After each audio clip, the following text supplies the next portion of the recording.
picture really does say 1,000 words. This image behind me tell it all. This brother looks stressed out. It seems to me the brother wants to run away from all his problems in Pittsburgh. It seems to me like this dude needs a vacation, that he needs a break away from football. When Mike Tomlin inherited a prominent NFL franchise, he guided a team that was already built to win the Super Bowl.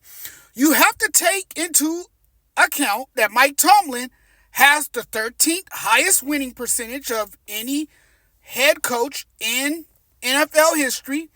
You also have to look at the fact that he has taken his teams to 2 Super Bowls and won 1.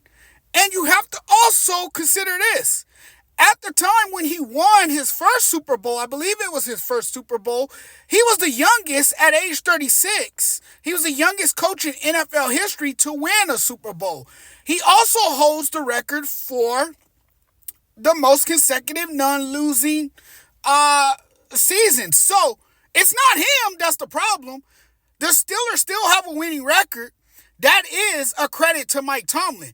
But when you lose to the New England Patriots and Bailey Zappi, I don't see you getting to the playoffs. I mean, you mathematically still have a shot, but what makes you believe or think these Steelers can get into the playoffs?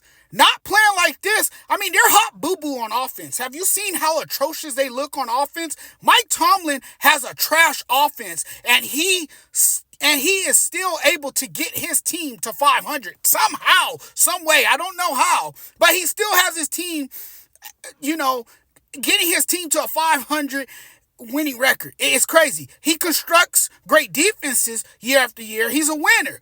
If they let him go, that would be a huge mistake. If they fire this man, they will be dumb for that. He's not the problem. Tomlin needs to check his players, though.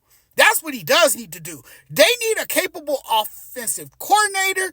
Add Carmichael to the package. I don't know. He would revolutionize their game. The man knows ball. Mike Tomlin doesn't deserve to lose his job. I think that's the lazy way out.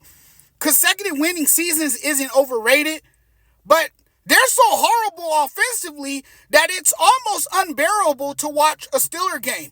I mean, it was brutal last week when they played against the Patriots. This was a battle of the worst offenses, and the Steelers showed everyone that they stink the most. 3-14 on third down, started the game 0-5 on third downs, got a rushing attack with Niger Harris and Warren. They couldn't do anything, averaging 2.1 yards per carry. Mitchell Trubisky, oh God, man, he is terrible. He was the leading rusher, but he is awful, man. I wonder how the hell he made the league with his passing ability.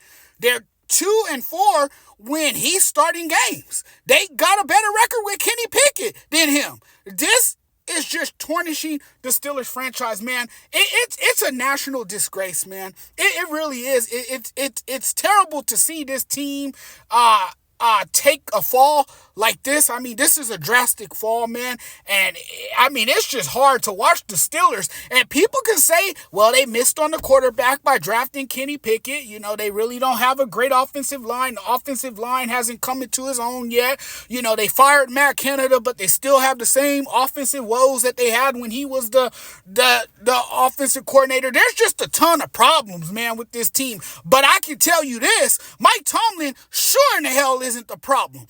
It's the people who's putting this personnel around him that are the problem, okay? It's the people in the front office that is the problem, not Mike Tomlin. So don't look at him and say, hey, it's time for them to fire Mike Tomlin, because no, he is somehow, in some way, he has tried his hardest to point this team in the right direction, and he has had a lot of wins in his coaching career. So it's definitely not him.